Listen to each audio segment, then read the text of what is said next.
Hey guys, welcome to another deck I've been working on. This is the brand new orange that's kind of been released. A few changes here and there, so I thought I'd play around with it. As always, all my decks can be viewed on shardbound.com, so go check it out for the full deck list, and obviously so you don't have to pause the video. And if you're enjoying them, please don't forget to like and subscribe and share. It really does help me out, and let me know what you guys like. So in the background, we're just going to be playing a game with this deck, just so you can see the mechanics. Again, don't pay too much attention. It was against a very aggressive player, and we managed to hold out the win, which is always nice.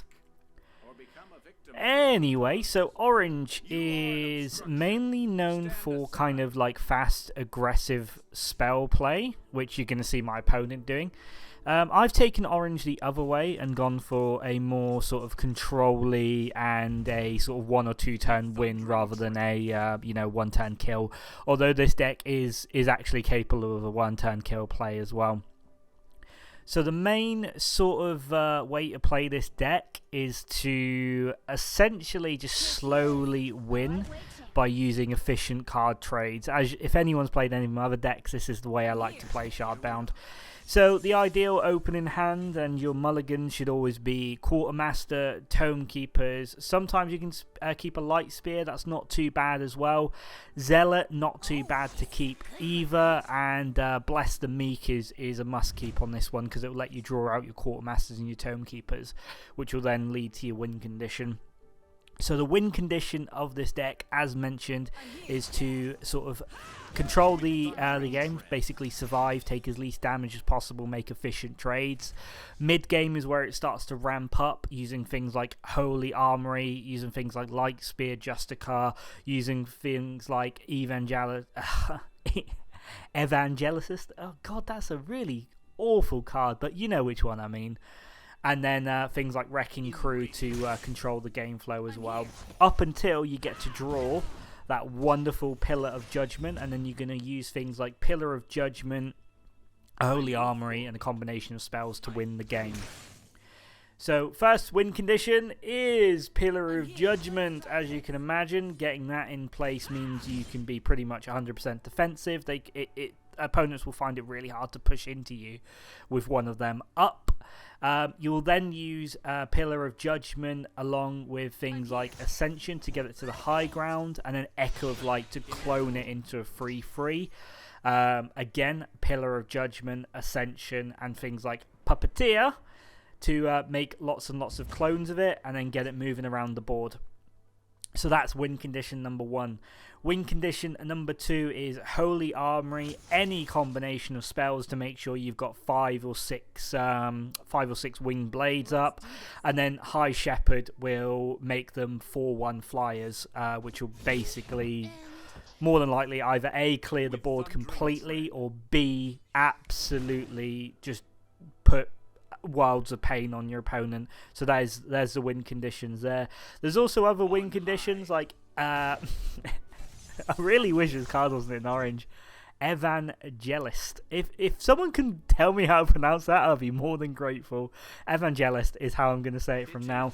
Along with Echo of Light and Puppeteer will basically mean that you've got a every end of every turn or end of every of your turn, you're going to get 5 or 6 damage on everything on the low ground that is an enemy minion. So it's kind of like a buffed up Plague Spore that doesn't damage yourself, essentially. Along with things like Reckoning to absolutely clear the board, along with things like Thunder and Giant to board clear.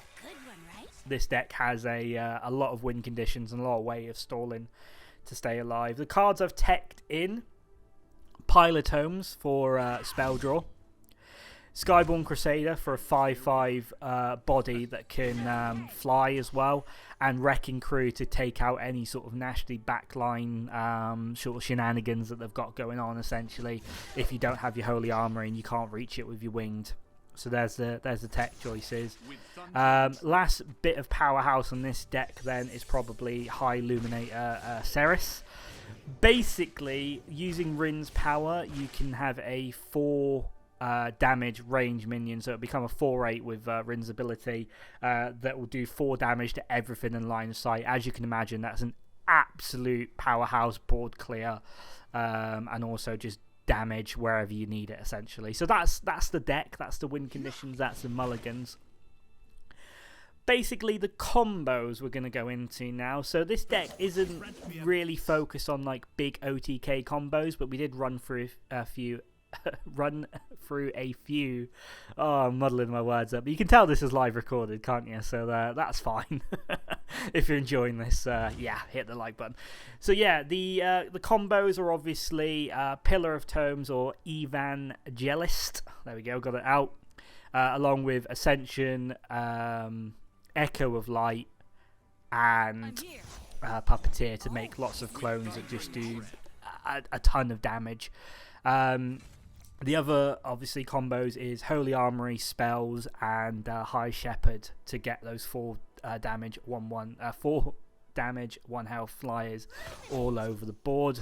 Light Spear Justicar is going to generate 1 cost spells that do 2 damage. This combined with stuff like Holy Armory is going to make an immense amount of difference, combined with stuff like Pile of Tomes to get all your spells out and drawing, essentially.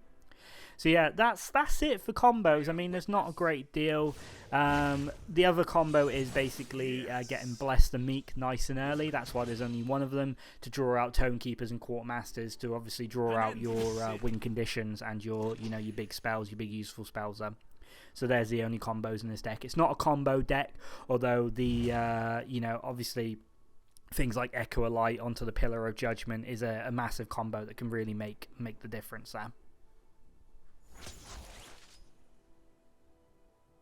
I just want to now run into how to make sure you win with this deck. So essentially, you're going to need to use a lot of judgment with the Pillars of Judgment. You need to make sure that they are going to be doing damage while not unnecessarily risking them, as they are an asset, essentially. So just make sure that you're always taking note of where they are, what your opponent can do, and what they are likely to do. Obviously, if they've got a 6 damage insta destroy spell in hand, there's not much you can do about that, but just make sure that you're not putting it too close for the sake of putting it close.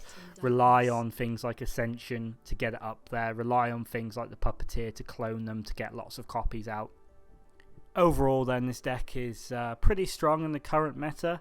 It fights off a lot of the red shenanigans that are going on at the moment, with obviously the upgrades and stuff like that. You've got to rely on your Pillars of Justice. You've got a Pillar of Judgment rather, and you've got to rely on using your spells efficiently. Don't just use them for the sake of using them. Again, with control decks, you always want to be getting the most value out. Generally, just use your best judgment in terms of what you should be using on what. Never be afraid to put your Pillars of Judgment forward if you feel like it's safe. The closer you can get to their spawn area just means that they're completely locked down. But again, don't risk them unnecessarily.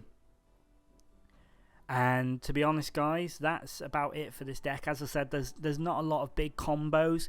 It just works really well and really efficiently. Just remember to keep yourself alive early on. Going into the mid game, use things like Holy Armory, Bless the Meek to get up your card draw. And then towards the late game, you want to be stockpiling your spells as best as possible, getting your Pillar of Judgments down, getting your Evangelists down, just to cause absolute mayhem all over the board and just force them into really, really awkward situations. Don't forget to use your ability power to trade better, as that's basically a 1+ damage boost, and that can really make the difference. Use your Zealot early on if you've got it. Try to make sure that it does get a kill, as that damage shield, and obviously a kill is great. In terms of hard removal, we've only really got 1 in orange at the moment, and that's to Dust. You can actually become Dust. Sorry, you can actually use that to remove the enemy minions as well. Not a lot of people know that. If there's no other minions on board, Become Dust is a hard removal that will get rid of anything without spreading the stats. Obviously, you can use that on your own minions as well, but as a hard removal, that's pretty good. Hope you've enjoyed the video. If you have, as I said, please like and subscribe. It does make a massive difference. Let me know your feedback. If there's any other decks you guys want me to do as well, feel free to drop me a message. I'm usually hanging around Discord or in-game as well. Alright, thank you very much. See you guys very soon.